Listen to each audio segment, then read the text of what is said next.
नमस्कार, मैं हूँ आपके साथ मयंक। तो देखिए, आज बात करते हैं बिहार की। बिहार में चुनाव हो रहा है, पहले दौर का मतदान हो रहा है और बड़ी ज़बरदस्त वोटिंग हो रही है। और बहुत सारे लोग जो हैं वो पोलिंग बूथ पर लंबी लंबी लाइन लगा के खड़े हुए हैं। लेकिन इसी बीच एक इंटरेस्टिंग खबर है सट्टा बाज़ार से। देखिए, सट्टा बाज़ार से जो है अक्सर इस तरह के अनुमान लगाए जाते हैं कि कौन सी पार्टी चुनाव जीतेगी, और उसको लेकर जो है वो अलग अलग भाव भी आते हैं, रेट भी बाहर आते हैं।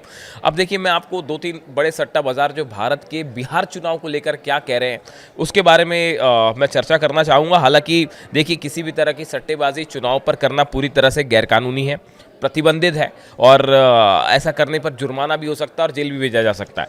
लेकिन सट्टा बाजार क्या कह रहा है, इसकी चर्चा करते हैं। देखिए, बहुमत के लिए 122 सीटें चाहिए बिहार में। फलौदी सट्टा बाजार की अगर बात की जाए तो फलौदी सट्टा बाजार के मुताबिक एनडीए को 128 से 134 सीटें मिल सकती है। यानी अगर हम फलौदी सट्टा बाजार, जो कि राजस्थान का फेमस सट्टा बाजार है, अगर इसकी बात करें तो ये मान के चल रहा है कि बिहार में एनडीए की सरकार बन रही है और 128 से 134 सीट का अनुमान भी लगाया जा रहा है। वहीं दूसरी तरफ ये महागठबंधन को, हम फलौदी सट्टा बाजार की बात कर रहे हैं, महागठबंधन को 93 से 99 सीटें दे रहा है फलौदी सट्टा बाजार। देखिए, सबसे बड़ा सट्टा बाजार ये माना जाता है। और तमाम इलेक्शंस के पहले यहाँ पे जो है अलग अलग रेट सामने आते हैं और अनुमान होता है, आकलन लगाया जाता है। तो हम इसीलिए सबसे पहले फलौदी सट्टा बाजार की बात करें। अब इसके जो निष्कर्ष निकल के हैं वो ये हैं कि एनडीए की सरकार बन रही है, 128 से 134 सीटें मिल रही हैं, जबकि चाहिए 122 सीटें। महागठबंधन जो है वो फलौदी सट्टा बाजार उसको 100 से भी कम सीटें दे रहा है, 93 से 99 सीटें दे रहा है। अच्छा, अगर 128 से 134 की बात की जाए, जिसमें बीजेपी भी है और जेडीयू भी है, तो इसमें बीजेपी को 66 से 68 सीट मिल रही हैं फलौदी सट्टा बाजार के मुताबिक, और जेडीयू को 54 से 56 सीटें मिल रही हैं। यानी सिंगल लार्जेस्ट पार्टी बीजेपी होगी, ऐसा सट्टा बाजार का जो है अनुमान है। और जेडीयू को 54 से 56 सीटें मिल सकती हैं। इसके अलावा बीजेपी सबसे बड़ी सिंगल लार्जेस्ट पार्टी होगी, ये माना जा रहा है। जेडीयू दूसरे नंबर पर हो सकती है, ये माना जा रहा है। लेकिन सट्टा बाजार में जो सबसे खराब प्रदर्शन की बात कही जा रही है वो कांग्रेस के लिए कही जा रही है। सट्टा बाजार में जो रेट चल रहा है उसके मुताबिक ऐसा माना जा रहा है कि सबसे कम सीटें अगर किसी की आ सकती है, शायद 2 नंबर तक भी, आंकड़ा डबल डिजिट तक भी ना पहुंच पाए, इस तरह की बातें सट्टा बाजार में हो रही हैं। अब देखिए, अगर मुख्यमंत्री पद की बात की जाए, सीएम फेस को लेकर अक्सर जो है वो सट्टा बाजार में बड़े दांव लगते हैं। सीएम फेस की बात की जाए तो मुख्यमंत्री पद पर नीतीश का भाव सबसे कम चल रहा है बाजार में। मुख्यमंत्री पद पर सबसे मजबूत दावेदार माने जा रहे हैं। देखिए, आपको पहले ये समझना पड़ेगा कि जिसका भाव सबसे कम होता है सट्टा बाजार में, उसके जीतने की संभावना उतनी ज़्यादा रहती है।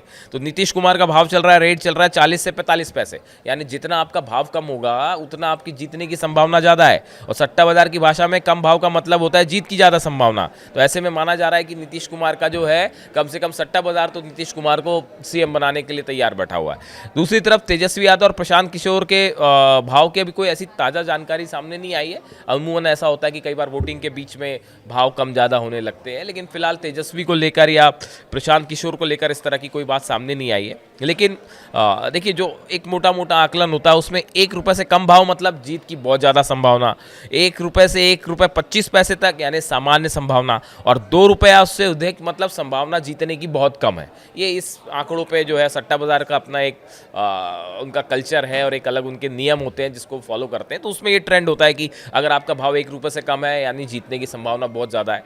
1 रुपये से 1 रुपये 25 पैसे तक भाव चल रहा है यानी आप जीत भी सकते हैं, मिडिल। और अगर 2 रुपये से ज़्यादा भाव है तो संभावना बहुत कम है, इस तरह से माना जाता है। अब देखिए, ये लेकिन ये माहौल के हिसाब से वोटिंग परसेंटेज कितना हुआ, कहाँ कितना टर्नआउट हुआ, देखिए ये जो है बताया जाता है कि जो सट्टा बाज़ार के लोग होते हैं ये भी अपने हिसाब से अनुमान लगाते हैं इसका। और कई जगह पे, जिलों में, बूथ्स पर इनके भी लोग होते हैं जो फीडबैक देते हैं कि कौन जीत सकता है, कौन नहीं जीत सकता। तो ये माना जाता है कि ये वो लोग होते हैं जो कि लोकल लोग होते हैं, ज़मीन से जुड़े लोग होते हैं, तो उनको एक रफ आइडिया हो जाता है कि कौन जीत रहा है, कौन नहीं जीत रहा है। और इसी में जो है वो, अब फिलहाल अगर सीएम रेस की बात करें तो उसमें नीतीश कुमार 40 से 45 पैसे के साथ जो है वो नंबर 1 रेस में माने जा रहे हैं। तेजस्वी से कहीं कोई टक्कर उनकी होती नहीं दिख रही है, ये सट्टा बाजार कह रहा है। अब देखिए, पहले फेज़ की जो वोटिंग है, इस समय मतदान चल रहा है, हैवी वोटिंग हो रही है। इस बीच में अलग अलग अपने दावे भी आ रहे हैं। यहाँ तक कि तेज प्रताप ने भी दावा कर दिया है कि भाई अगर सीएम बनने का मौका मिलेगा तो हम भी सीएम बन जाएंगे। तो इस तरह की तमाम बातें आ रही हैं, आपको वो भी सुनाते हैं।